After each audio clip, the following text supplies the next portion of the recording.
Welcome back to Outside the Beltway here on the John Fredericks Media Network. I am your fill-in host, Killer Carl. John is away till Monday. He'll be back. Don't fret. You're going to get your dose of Johnny starting Monday. And I think he's even probably going to do Godzilla Wins now. So you can tune in Saturday after my show, airing here at 8 o'clock, the Killer Carl radio show on Saturdays. And then we roll right into Godzilla Wins. Which is awesome. Let's bring in Todd Sheets. Todd, good morning, my friend. Thank you so much for joining us. It's an interesting time to be alive, my friend, isn't it? No question about it. I love the guitars in the background. Yeah. Thank you. Hey, listen, I don't get to play as much as I used to, unfortunately. The older you get, the arthritis, a little harder on the hands. I do pick it up. I find it therapeutic, right? Well, and we all need those things at these kinds of times, right? 100%. Yeah, exactly. So, if you don't mind, Todd, if we take a quick call from Tim in Orlando, Florida. Tim, how you doing today, my friend? Oh, you're doing good. Great show this morning, Carl. Now, I got a question for your guest. Mm-hmm. All right. What do you think they're doing with the suitcases of cash that are going out of Minneapolis? Why would they do that? Yeah, well, I mean, look, obviously this is a part of taking this fraudulently, expropriated money and getting it outside of the country in a way that they found is legal. It's kind of shocking that you can fill out a form and say you've got $1 million of cash or whatever it is sitting in your briefcase or your suitcase or whatever, and that allows you to apparently legally remove it from the country. So, I think that's clearly what's going on there. Okay, but American companies, if General Motors or IBM or Home Depot decided they needed to buy something overseas, do you think they would just send a suitcase full of cash? Or do you think that would be legal? No, I mean, obviously they'd transfer money under kind of conventional banking sources, but then, maybe this is the point you're getting at. Then you've got a record of the transfers and the wiring and all those kinds of things that's out there, and it makes it easier to follow the money and figure out exactly where it ends up going, right? Right. Well, so let me ask Todd a question, Tim. If Carl, right here, Killer Carl, decided, I want to take, I don't know, $1 million in cash, right? I want to take it to, I don't know, let's say I want it to go to Syria, right? I want to take $1 million in cash in Syria. I threw it in some suitcases, went on an airplane. Would I not be pulled by the TSA and questioned? Yeah, you would certainly think so, wouldn't you? Yeah, I mean, especially in the climate we live in right now. But maybe not if you booked your flight out of Minneapolis, right? Maybe that's the key to this whole thing. You got to first drive to Minneapolis and then book your flight from there. I mean, Tim, it's crazy to me that we see all this fraud exposed, right? We see all the fraud exposed, and I believe exactly what you're seeing with I call them Renamobs, right? Because that's what we're seeing. The Renamobs, the fake outrage of ICE being there. It's a distraction. They don't want us to pay attention to the money that's being shipped out of this country. They want us to be distracted. They want us to be pitted and racially divided. They don't want the average person talking to the inner city working class and telling and exposing all this fraud. That's why you saw the video I played earlier with Nick Surtor that the police are basically telling him, move on, stop harassing these people. This is where that attitude has gotten us. So the church, the rushing of a church by protester was organized by a St. Paul school board member who was photographed in the crowd. Okay. Then, I had my second point. Well, anyway, that was just outrageous. Now my mind went blank because I'm thinking of that. Yeah, I mean, Then Minnesota state legislatures tried to pass no-go zone in South Minneapolis, where whites and police can't travel in South Minneapolis. It got voted down, but they still introduced it. They still debated it. That's where this is all heading. well, again, they want to divide and conquer. That in my opinion, that's exactly what you're seeing. You're seeing a distraction, right? And I don't know how you feel about this, Todd, but I think the Democrats want Trump to implement the Insurrection Act. I think they want the optics.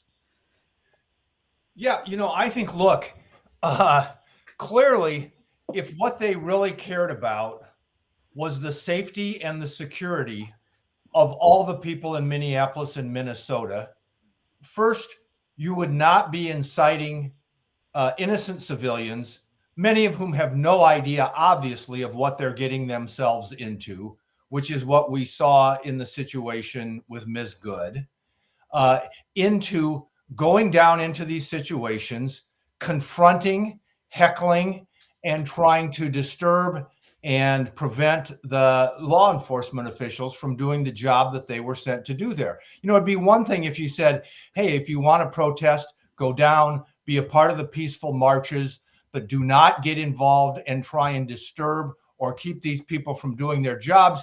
If you find yourself caught in a situation and ICE instructs you to do something, follow the instructions. If they tell you to get out of the car, you get out of the car. And if other people in the area had given that same advice, I think we'd be in a very different situation now. Same thing after the fact. If they really wanted to settle things down, they would be de-escalating right now instead of further escalating all the animus and the hostility that's there. But that's not the direction they're going. I think it's for the reason that you said, is that they're, at least a part of what they're doing is they're trying to move attention away from the fraud scandal. This also fits in exactly to the playbook that they ran with Elon Musk and Doge earlier this year, where we saw the same kind of reaction to going after waste, fraud, and abuse on a national basis. So, Well, they don't want to get rid of the waste, fraud, and abuse, because then you cut off the funding to the Democrat Party and all of their NGOs and the illegal invaders coming into our country and then being able to use them not only eventually for voters, but also to shift the census in these. And that's a lot of what a lot of people are missing, right? Is they flood these areas with these illegal invaders. California, why do you think they want all these people there? Right? They want to shift the census to gain additional seats, right? In these left-leaning places. yeah, look, I mean, that's my understanding of what happened in California. I mean, you go back 40, 50 years, California was not a true blue kind of state. I mean, Ronald Reagan was the governor, and then he came from California, probably one of the greatest Republican president we've had in the last century. And so that was the playbook that they ran there to turn that state into a true blue kind of, state where it's like, you've got the far left and you've got the moderate left is the only thing that you have there. And I think when Biden came into office, he ran as a moderate, but he was controlled by the far left of the party. And as his mental faculties degenerated, that probably became more and more true. And so what we saw was them running a similar agenda nationwide to what they ran in California to take over that state. And, I think people have to keep this in mind. It's good to have empathy, even for these people who are here illegally. The ones that aren't criminals, they don't have a record and that kind of thing. This is a very unfortunate thing that they have to go through a deportation. But that is happening not because the Trump administration is deciding to enforce the rule of law. It's happening because the previous administration let them in to try and take advantage of them in the first place. 100%. 100%. I mean, and that's the thing. If you're promised a better life and you're living in poverty, just come into our country. We'll provide you with free health care. We'll provide you with food. We'll provide you with housing, and you're living, um, in Guatemala or something like that. And, you got gang violence. Yeah, of course, you're going to come to America. You're going to do everything you can to move your family there. I get that. I get that. And it's sad for those people. But much like you said, they bring these people in. We're shifting the demographics of our country, right? Where it's almost like they're trying to replace us in some ways, because these people they're bringing in, Todd, they don't know the freedoms like we do, right? They're just happy to have a roof over their head, and food in the refrigerator every day. You'll be able to stay with us after this break, Todd. Yes. All right, we'll be back on Outside the Beltway after this break on the John Fredericks Media Network.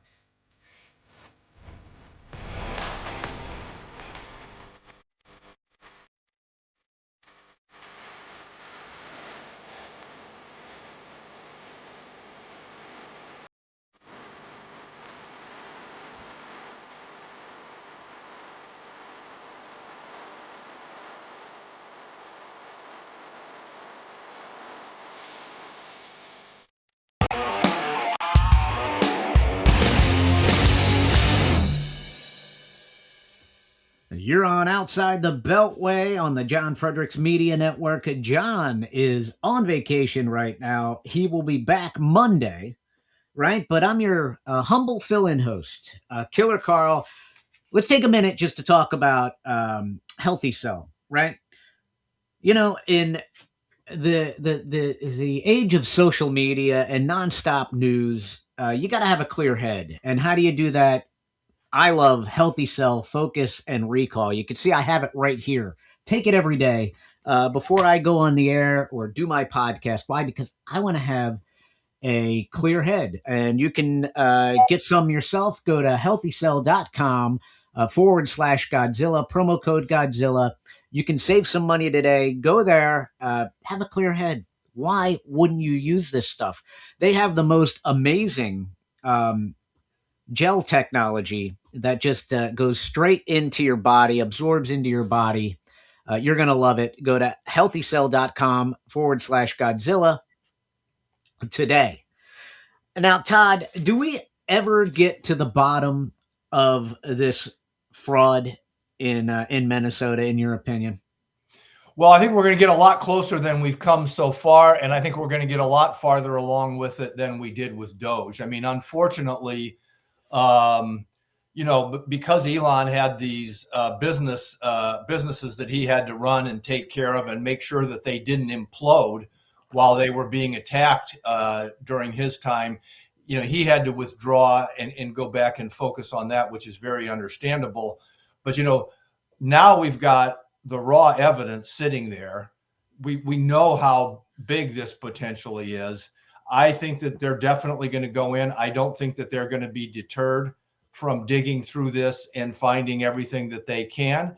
And then from maybe using the playbook that's revealed itself here to go and see what's been happening. Because this isn't the only place and the only state in the country where this kind of thing has been going on. They've already announced looking at California and New York. And I think that all of these things are going to happen as a result of this. Yeah, I mean, I think with Mandani, I think it's just going to get worse in New York, to be honest with you. If they don't start to expose the fraud right now, you have him. The people that he has working in his administration are straight up lunatic communists in New York City, and they're going to take full advantage of every aspect they can of fraud. Yeah, absolutely. I mean, this is unfortunately, this is what we see. I mean, I wrote a Substack piece a couple of weeks ago called Two Socialists in New York and Trump in Venezuela. And, we had this bizarre, like only in America situation where you've got this incoming democratic socialist talking about going out and holding the landlords accountable for the improvements they haven't been able to make to the properties and that kind of thing, which I said is effectively saying we capped your rents so you can't bring in much revenue. And then Biden inflated your costs so you can't afford to pay your ongoing costs. And now we're going to hold you accountable for all the things you can no longer afford to do because of our policies. But it's, that's not, of course, what they're going to say. They're going to use all of this as a way to maybe charge the landlords, maybe try and take the property away from them. And if you want to see where all of that's headed, all you had to do was go over to the jail cell, that Maduro was being held in, or take a trip to Caracas, because 25 years ago, Hugo Chavez started off as a democratic socialist in Venezuela, promising a more humane form of socialism that was going to uplift the country. And here we are now looking at, what a disaster all that's become. So, Todd, how did we allow this to happen? How did the people of New York, we've become complacent almost, so engulfed in our everyday bubbles that we've allowed our country in many ways to be infiltrated by these communists and stolen from us in many ways. I mean, how does this happen in the financial capital of the world, New York City? We have a communist there. I mean, people really need to wrap their head around this. 9/11, right? 9/11 happens. World Trade Center comes down. Islamic terrorists kill 2,000 people there. Now they elect a communist Muslim, radical in many ways, to mayor. How did we get here? It's hard for people to wrap their head around. How did we get here, Todd? Yeah, I'll make a point that I've also made before. I think there's an element of this which I think reflects the extraordinary nature of the American people. And I think that we should all feel this sets the socialism aside. So I'm going to come to that in just a minute. Sure. But, I think we can all in many ways feel proud of being in a country where a first generation religious minority can have the opportunity and be accepted and have an opportunity to get elected. The tragic thing to me is that instead of learning from history in almost everywhere in the world where this has been tried and saying, well, what I want to do is embrace the policies that have made America so much different and has attracted my family and everybody else to this country and push us further down that direction. What we see is a reversion to these things that have failed so many places all over the world. And to me, this comes down largely to a couple of things. One is the socialist, collectivist, communist pitch has always had a kind of humane, altruistic sound to it. Young people are vulnerable to thinking, yeah, I want to take care of people who don't have something. I think that if people just gave a little bit more and we could take care of these people and they could have a better life, then that would be wonderful. And that's a good sentiment coming from those people.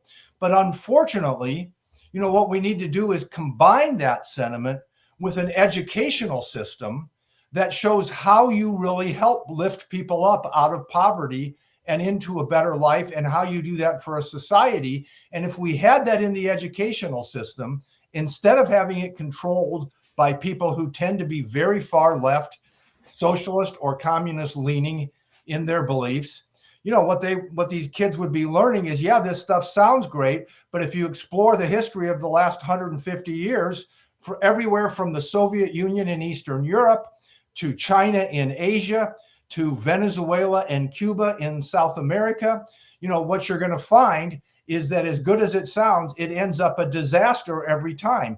And what has worked better than anything else that's ever been tried is free market capitalism. That's what lifted hundreds of millions of people up out of poverty in the United States. And for a while in Western Europe, we then saw trading with the rest of the world that helped lift other countries up to a much better level of existence than they had before capitalism got started in the United States.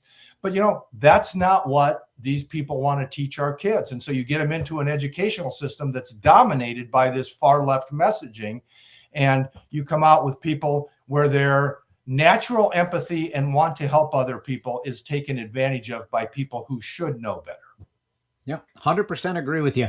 All right, let's take a quick call from James in Springfield, Ohio. James, you're on with Killer Carl and Todd Sheets. How you doing, my friend? How you doing, Carl? Good morning. Good morning to you.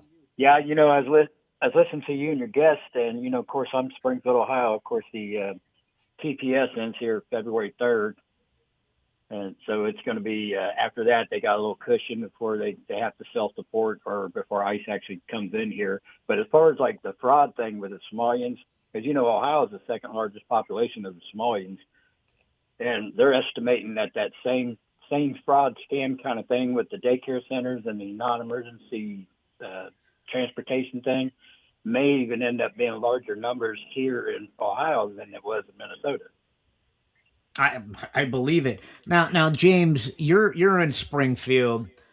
They dropped these Haitians dead square right in Springfield.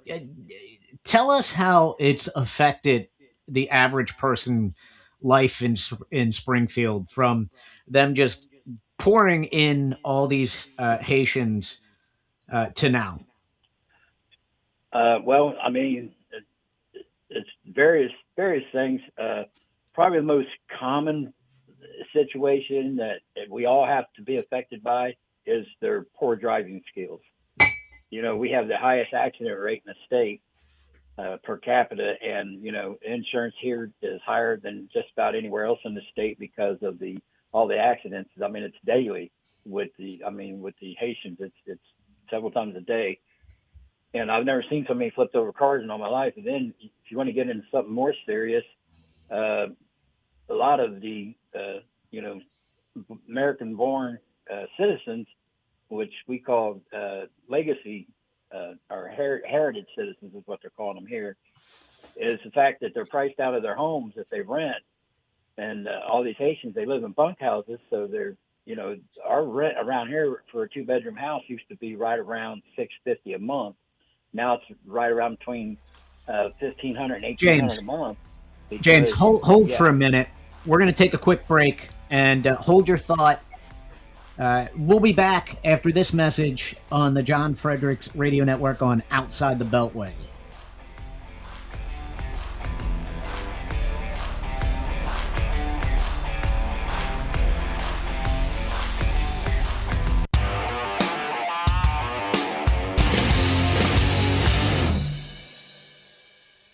All right, welcome back to Outside the Beltway. I am your fill-in host, Killer Carl. John's back Monday, but till then, you're stuck with me. Now, we have James. We have James from Springfield, Ohio. We have Todd Sheets. James, I want you to finish your thought there, if you don't mind. No, yeah, that's fine. So with the large amount of rent that these homes are going for, because all these landlords got greedy and wanted to rent to the Haitians because they live 12 to 15 in a house and they think they're living good. Then we have a homeless problem in this town, but you'll not find one Haitian that's homeless. You'll find people, and there's always been a few homeless around here. Now it's kind of grown like 300%. The simple fact that people were priced out of their homes. Because their landlords wanted to raise the rent, and there was no way to, our local government kind of like lets it happen. And then when I say lets it happen, I mean, like, obviously you can't have 12, 15 people in a 2-bedroom house, especially when there's children involved, but there's nobody coming from the city to do these inspections. And, it's out of code. It's against city code. So, and there's various things, how, because Carl, I'll go one more thing. Yep. They always tell everybody we had 12 to 15,000 people come in this town to go to work. Well, that's not what happened. We had less than 3,000 jobs total, period. And then the rest of them are on assistance. And then, of course, there's more nefarious things going on. We have over 1,000 NGOs just in this city. And it's a small city. It was originally 58,000 citizens before the Haitians got here. And then just in 2024, I believe I'm saying this correct, the parolee paperwork where they can change their status, like from TPS to and maybe get their H-1B1 visas, Yep. or change it to refugee status so that they can go to being a citizen. 32,000 plus of those applications was filed in Clark County, which is Springfield, in 2024. It's disturbing. So we're always told, James, that the Somalians and the Haitians and these immigrants make our lives better. Has it made your life better in Springfield, Ohio? No, they're extremely rude. They do not want to assimilate. I can't say all of them, and a lot of them are victims too, because they're being trafficked with low wages, going through these temp service. If they work, they have to work through these temp services. They're making like 30-40% less than what one of us would make if we were working the same job. And these businesses are cashing in on it too, because for every Haitian that they allow work in their facility, even though they work for the temp service, the government gives these businesses a $9,600 cut on their taxes or something like that for everyone that they allow to work there. So they're acting like the Haitians are the greatest thing in the world. And the Haitians, they pretty much say that they're the savior of Springfield. If it wasn't for them, this town would be shit. But this town is worse now than it was before they got here. So there's been no improvement in life. They're rude. They'll go through the grocery stores and open up packages and jars and like eat out of it and then set it back on the shelf. They'll do lewd things to women in the grocery stores. It's a lot of people don't even shop. We're losing money in our local stores because a lot of people will shop outside the town. They won't go into like Walmart or Kroger's or anything anymore. Sad. Great call, James. Thank you so much. Todd, how do we solve this? How do we get rid of this fraud? We need another. We need multiple Elon Musks in our government going through and just exposing this fraud. How do we take our country back from all this fraud?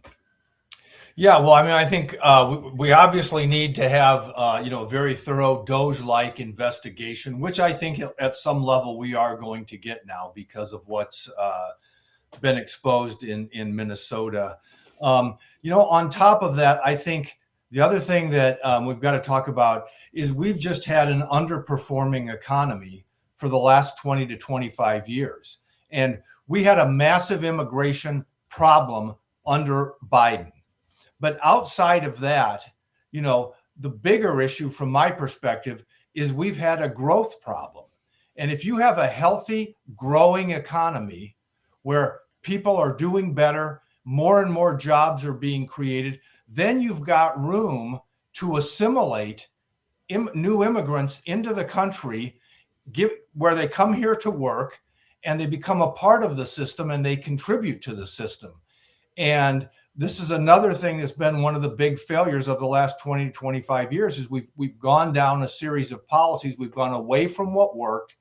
We've gone down a much more left-leaning approach to all of this. We've had huge deficit spending, first under Obama and then under Biden, which has led to a big increase in the debt and a big increase in inflation.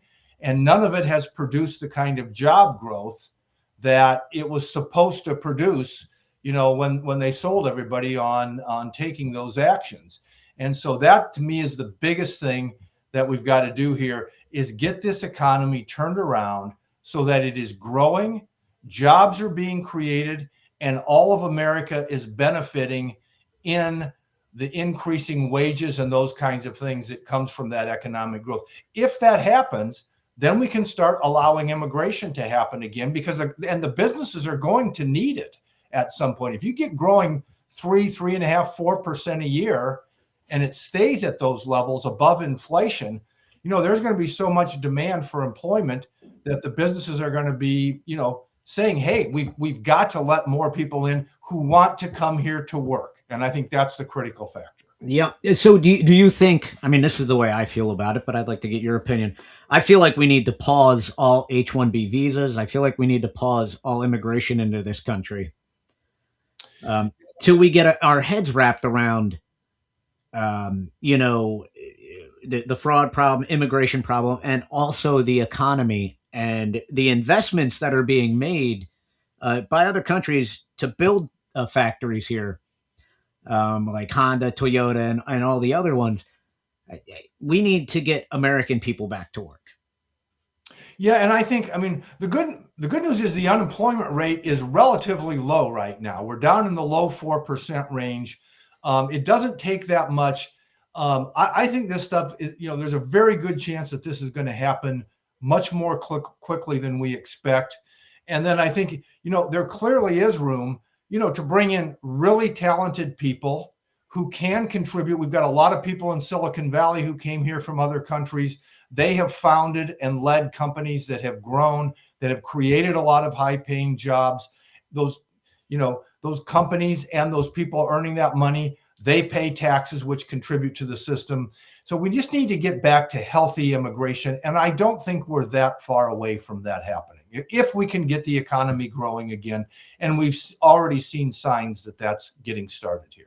So a merit-based immigration policy is what we should have, like many other countries have. Yeah. You have to add value to the country. Yeah, you come here to work. Yeah. One of the things I like to point out in these conversations is, if you go back to the late 1800s and the early 1900s, we had the highest waves of immigration taking place throughout that period of time, probably in the history of the world, relative to the existing population base. And because the economy was growing so fast at that time, it was also a period where we had the greatest uplifting of people out of poverty and into it. Basically, we created the middle class during that period of time. So these things do go hand in hand. If you have a healthy, vibrant, and growing economy where there's so much demand, you need to bring people in, and they come in and they immediately start contributing to the system.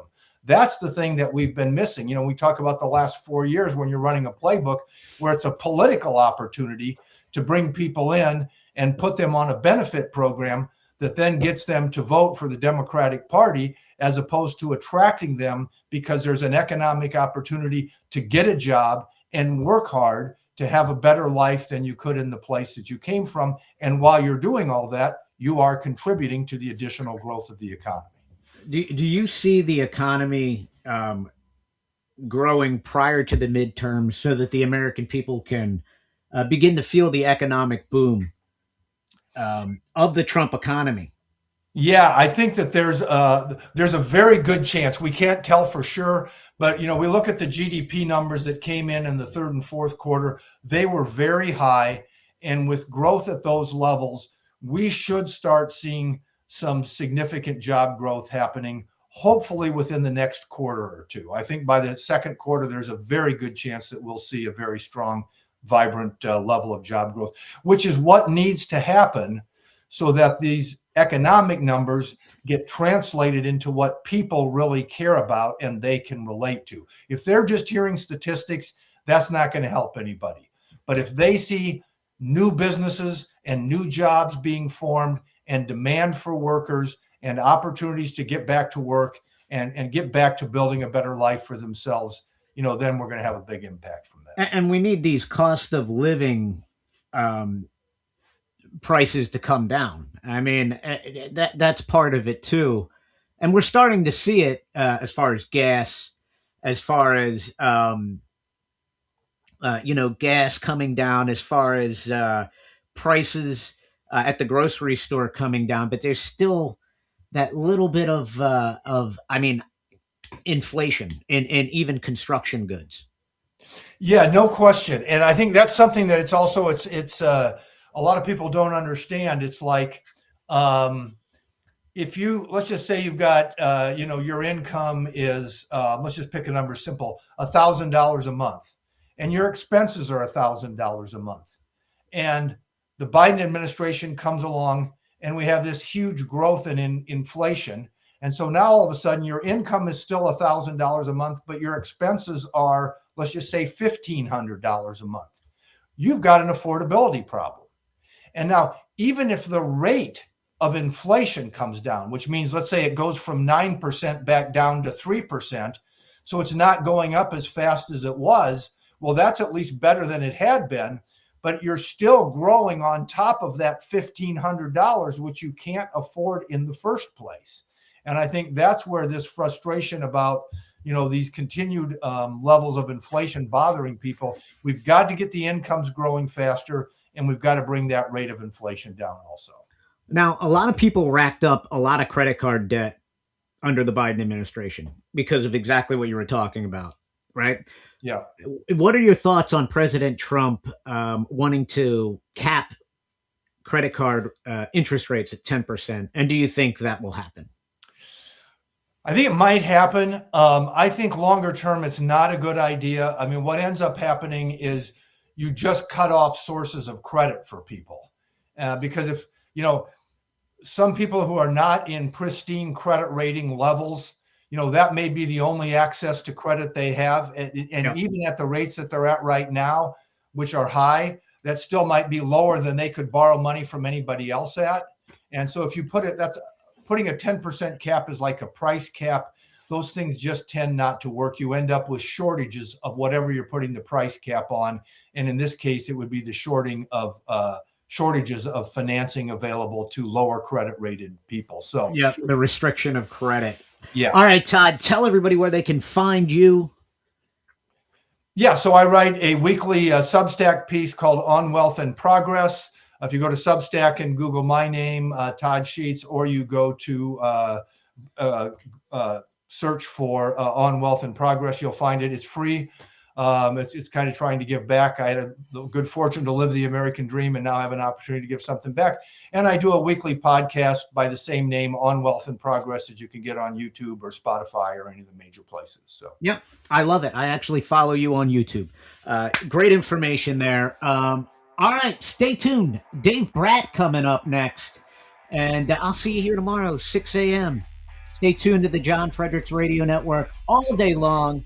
We've got Dave Bratt, we've got Michael Patrick Leahy, and Rob Carson. And then we start it all again tomorrow morning, 6 o'clock. Thank you so much, Michael. Thanks, Todd. Thanks to all the callers. God bless. See you tomorrow morning.